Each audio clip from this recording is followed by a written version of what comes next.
to Fantasy Football Fever with yours truly, Jake Wilson, alongside Shane Bleinberg, fantasy football expert from New York. Shane, are you doing all right today? I'm doing just fine, Jake. Been doing some mock drafts. Ready to start the season. Let's get going. But we don't want to hold you guys too long today, so let's just dive straight into the content. So I've been doing a lot of mock drafting, and I'm trying to figure out who that diamond in the rough this year is in the fantasy football world. And so Shane and I are going to talk about our best late round fantasy football sleepers. And the criteria of this was any player who has an average draft position above 125. So Shane and I both have 5 players. We could have the same. We don't know yet. We didn't convene before this. But I'll just kick it off right here. Someone who did not get a lot of playing time last year, coming off an injury. They were a rookie last season. And then now they got a 6-game suspension. I'm talking about the wide receiver from Detroit, Jameson Williams. Hmm. So Jameson Williams right now, the average draft position is looking in the 130s and 140s. When you think about the Detroit Lions offense, Amon-Ra St. Brown, he's their number one. He could be a top 5 receiver this year. You also have Josh Reynolds. They picked up Marvin Jones again.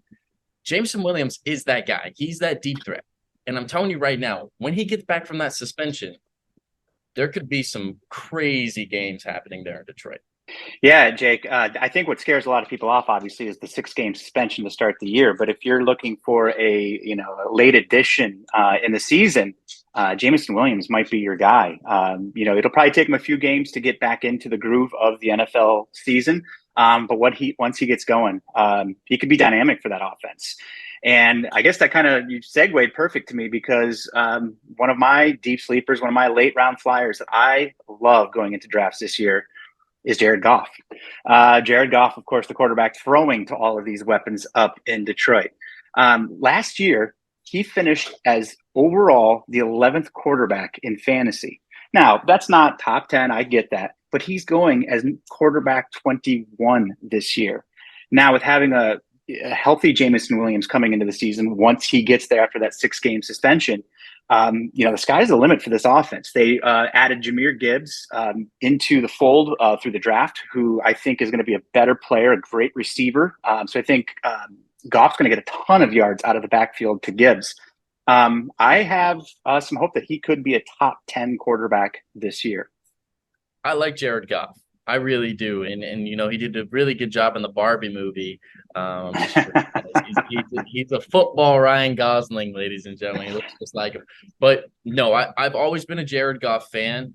I'm sad that he left Los Angeles, but I think he found a home that appreciates him in Detroit. And I trust in Dan Campbell. I trust in this team. I think Jared Goff is going to excel. I love the pick, Shane. I really do. So that leads me into my second pick, a guy who played for the Lions last year, not a Lion this year. He's down there in Carolina. Let's talk about DJ Chark Jr. So DJ Chark averaged 8.9 points per game in PPR last season. I feel like with a new system in Carolina, I've seen a lot of videos of Bryce Young targeting him this offseason. This guy could have a great year. And him being so late in average draft position, I just don't see the risk in taking him maybe in the 15th round or picking him up in the waiver wire later in the season. But you think about the wide receiving core, no one really sticks out in Carolina. They drafted Jonathan Mingo. They picked up a 30-something-year-old Adam Thielen. And then you have DJ Chark, Terrace Marshall. And LaVisca Chenault, but who gives a damn? I mean, come on. But like when you look at DJ Chark, this guy, he can get open. He can have those explosive plays. He has like 1 or 2 games in a season where he just goes off for like 20-plus points. And so I think DJ Chark could be that guy this year where you're like, man, I really don't know what to do with this 15th pick. I don't really want to take Raheed Shaheed, so I'm just going to take DJ Chark. And I think that's a good pick. Yeah, the bottom line is somebody has to be number one in Carolina. And I'll be honest with you, I don't know who it is. A retread in Adam Thielen. He's probably still got some game left in him, but he's not the game breaker that he used to be. That could be a great pick in Carolina. And they're going to throw the ball a lot because they're going to be playing from behind. It's a fact of life there. I'm also going to be taking a former Lion for my next deep sleeper of the day, and that's Jamal Williams. I think we're kind of sleeping on Jamal Williams a little bit. With Alvin Kamara being suspended for the first 3 games of the season, someone's got to step into that role. Now, we don't know what that's going to look like. Could it be Kendra Miller? Is it going to be Jamal Williams taking the ball? But if Jamal Williams can establish himself as a first and second down back in New Orleans, he could have some high touchdown potential in that offense.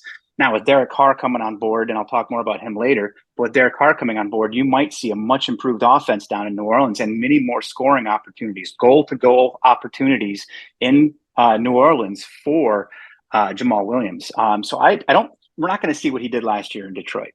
He's not going to score as many touchdowns as he did last year, but with that start of the season, with Alvin Kamara being suspended, you might see some numbers from Jamal Williams to start the year.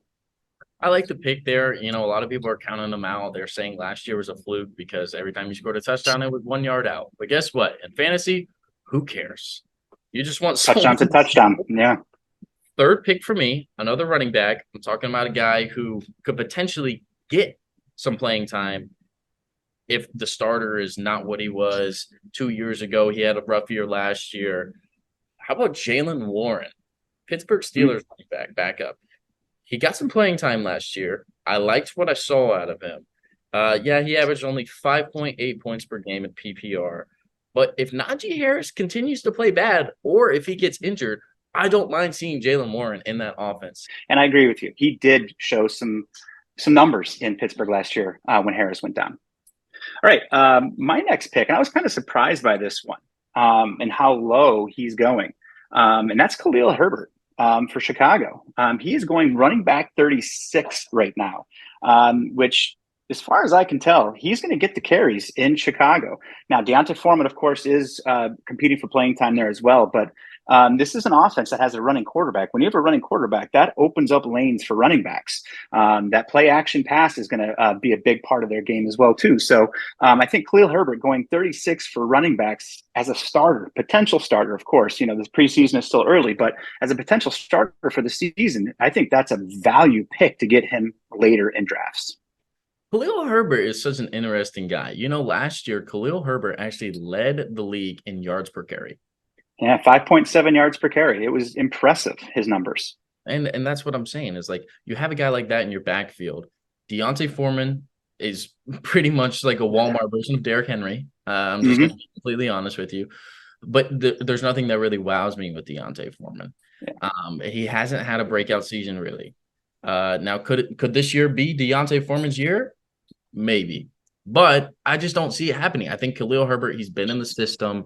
I like the way he plays. And with Justin Fields, I feel like it's just like a great duo right there in the backfield. So I really like Khalil Herbert, and I think he could definitely break out. I think that's absurd to have him that deep in average draft position. I really do. My fourth pick. This guy had 9.2 points per game last year. And everyone's talking about this team. Oh, they lost this piece and this piece and this piece. This team's not going to be good. Guess what, guys? KJ Osborne's going to ball out this year. And I'm sorry if you disagree with me. But when you have the best wide receiver in the league in Justin Jefferson, he's going to get double coverage. I mean, that's just going to happen. So that could lead to KJ Osborne getting open. But, oh, what? We have Jordan Addison as well. If they're doing double coverage on Justin Jefferson, and then they got their third or fourth best corner on Jordan Addison, if you don't think KJ Osborne's going to get open, I think you're crazy. Because this guy, he does have the potential. Now, again, no more Adam Thielen. Even with Adam Thielen, he had 9.2 points per game. Do you think I'm crazy with that? No, I think that's a good pick. That's a great offense. Again, you know me, I am not a Vikings fan, but that's a great offense. They put up numbers last year. We don't know what that backfield is going to look like come this year. Yes, Alexander Mattison has been in that backfield for the past several years, but he's always been in a backup role. What is it going to look like with him as the starter? Are they going to struggle to run the ball? So will they throw the ball more? And if that's the case, then yes, KJ Osborne could improve upon that average going into this season. My next pick is a deeper one. This is wide receiver 55. Wide receivers are very tough, I think, on this list. The wide receivers, they tended to be or below ADP of 125. So you really had to dig deep to find some wide receivers. And this one I'm a little excited about. That's Nico Collins out of Houston. I love it. We've got a brand new quarterback rolling into Houston. CJ Stroud is the man now down there. Now, I don't know if he'll be able to see over the offensive line as well as Davis Mills could with that neck of his, but he should be able to throw a good ball, a better ball than Davis Mills. And that offense could be an exciting one with the offensive line that they have, and with a brand new coach in D'Amico Ryans. I really anticipate some better things in Houston this year. Will they be good? No, but again, this is about a team that's going to have to throw the ball to be competitive at times, and I think Nico Collins will see an improvement in the system this year because of a better quarterback play. So I think my last pick, in fact, I'm looking at my notes right here, and it just says in bold, deep. And what I mean by deep is that this one is a deep sleeper. This is running back 71. This pick is one that is going to be about what can happen. And right now in Las Vegas, we have a very uncertain running back situation. Josh Jacobs is holding out. He does not want to play under the franchise tag. He wants a new contract. And, some of these things, if they last deep into training camp, what you can end up seeing is soft tissue injuries, hamstring injuries to these players who hold out of camp. And right now, that's exactly what Josh Jacobs is doing. Now, this is a running back who also had, I believe, over 320 touches last year. He has seen some wear and tear. I'm going to go with his backup, his handcuff, Zamir White. Zamir White is running back 71. That is how he's being picked in drafts. In fact, I don't even think he's being drafted on average. Why not throw a flyer at him? And if Jacobs, for whatever reason, holds out, if he continues this holdout and doesn't play, or if he gets injured, you got a starting running back that was a last round pick or even a free agent find. I have Zamir White on my dynasty team, and I kept him on my roster just because of this situation, just because of what you said. Mm-hmm. If Josh Jacobs holds out, who is going to be that guy in Las Vegas? You have Jimmy Garoppolo as your quarterback. You also have Aiden McConnell. Do I need to repeat that? You need to run the ball. Like, they don't have the best quarterbacks. Now, I love Jimmy Garoppolo, and that might just because of how he looks and not really how he plays. But you have to run the ball. You got to run the ball, and I think Zamir White is that guy. So that leads me to my last pick here, a guy who everyone actually shits on. Like, literally everyone shits on this guy. I am in love with Jordan Love. Ooh. Jordan Love has one of the easiest schedules in quarterback play. Like, serious. The defenses he's going up against, nothing really wows you at all. Yes, there's bust potential. Yes, everyone hates him. But you have a young group of guys in the wide receiving core. You drafted 2 tight ends. And I'm talking about your boy, Tucker Kraft. Let's not forget Tucker Kraft. Everyone has Jordan Love against the wall. And what I think he's going to do is I think he's going to prove the haters wrong this season, and he's going to lead the Green Bay Packers to the playoffs. So I think this guy could have a great year because you know who he sat behind? Aaron Rodgers. Who did Aaron Rodgers sit behind? Brett Favre. He's learned the system. I like Matt LaFleur. Not a lot of people do. I do. I think Jordan Love could be that guy. Yeah, it's a luxury a lot of teams don't have, is to be able to wait on their first-round quarterback, to give them time to learn the system, to get them time to be mentored by a veteran quarterback. And the Packers have done that flawlessly over the past 3 decades. Jordan Love could be the real deal. Why not take a flyer on him? The only thing that really worries me about that Packers team is the the wide receiver core being very inexperienced. I know Christian Watson looked awesome last year towards the end of the season. But we'll see. I really think that's a great shot in the dark pick. All right, so that leads us to our last segment of the video. We're talking about new faces, new places, which players on new teams are going to perform in fantasy football this season. So I'm going to go ahead and kick it off with what everyone's thinking already, and that's Calvin Ridley for the Jacksonville Jaguars. This guy averaged 15.3 points per game for PPR in his whole career. You got Trevor Lawrence, the second coming of Peyton Manning, as your quarterback. Obviously, Christian Kirk, Zay Jones had really good seasons last year, but you have to think about the talent level between these two. Mike, what do you want? Look at this. Oh, apparently likes Calvin Ridley as well. I saw a video the other day of Zay Jones, who was the fastest player on the Jacksonville Jaguars roster last year, running around. And then Calvin Ridley goes after him. It looked like it was like times 5 speed. I don't understand that. This guy is so athletically gifted. And when you have a generational talent at quarterback of Trevor Lawrence, if Calvin Ridley can stay healthy, he could be a top 5 wide receiver this year. So I love Calvin Ridley. Yeah, I'll tell you what, I'm coming out a lot of drafts, mock drafts with Jaguars players this year. I feel like that team's going to ascend to the next level in terms of their offensive production. And I think Calvin Ridley's going to be a big part of that. Hopefully he can keep his stuff together, doesn't get any more trouble, and can stay on the field. That's what we hope for with him. I'll tell you what, I saw that same video. Wow, it was like night and day between those two players. And Zay Jones had a decent year last year. It looked like an NFL wide receiver versus a high school wide receiver in those routes. Unbelievable. So my new face in a new place is going to be David Montgomery. Again, I'm going back to that Detroit Lions. David Montgomery taking over Jamal Williams' role in the Detroit offense. I feel like the Detroit offense is going to be using Jahmyr Gibbs a lot in wide receiver sets. And I think David Montgomery is going to easily be that 1 and 2 down back with the potential for a 3 down back as well at times. I think he'll get his touches. I think that he is going to get his touchdowns. He's also a very capable receiver out of the backfield. I think David Montgomery is going to be a significant upgrade over Jamal Williams in that backfield from last year. He's fresher, has fewer miles on his tires. I think that he could put up some pretty big numbers in Detroit this year. I like the pick. And now it seems like we've been going to Detroit all video, but I'm going to go to a player who was once in Detroit. Now he's with Philadelphia. I'm talking about DeAndre Swift. I've always been a big DeAndre Swift fan. I know a lot of people don't really like him that much, but you can't deny that when he's healthy and when he's on the field, he's going to produce numbers. Averaged 14.8 points per game in his entire career. I would take that any day in fantasy football. And now you're going to a team that doesn't really have that guy who wows you in the running back room. You have Kenny Gainwell. They picked up Rashad Penny, who Rashad Penny is a solid back, but he has injury problems as well. And then you have Boston Scott, who I don't know how he's in the league. Not sure what Boston Scott ever did to you, but yeah, I do too. I think it's a great pick. DeAndre Swift is a game changer. Great out of the backfield, catching the ball, which is what I think Philly will like to do.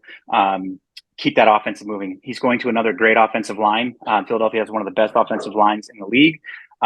Yeah, I see good things for DeAndre Swift as well. My next new face in a new place isn't necessarily about the player performing. It's about what he's going to bring to the team. And that's Derek Carr, as I mentioned earlier. I think Derek Carr is a significant upgrade to the New Orleans offense over what they rolled out there last year.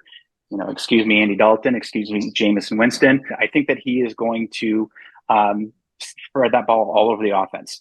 I think Chris Olave is going to have a great season this year. I think he's really going to step up to the forefront. You're going to get a Michael Thomas back this year. Will he be healthy? That's not one you can really count on. But if he's anywhere near what he was before his injuries, he could be a nice weapon for Derek Carr as well. But I do see good things out of that New Orleans offense. I know earlier you said that you weren't real high on that offense, but I think that they're going to be a better team than they were last year for sure. So that leads me to my last player, somebody who I'm very high on. I've kept him on my dynasty team because of the potential he has. He's on a new team. He's got a terrible human being as his quarterback, but I can't deny that quarterback is pretty solid. I'm talking about Elijah Moore with the Cleveland Browns. New place where someone can actually throw him the ball. Now, if he stayed in New York, it could have been the same result. But now you got Deshaun Watson. You got a team who has Amari Cooper as the 1 and Donovan Peoples-Jones potentially as the 2. I feel like Elijah Moore could take that 2.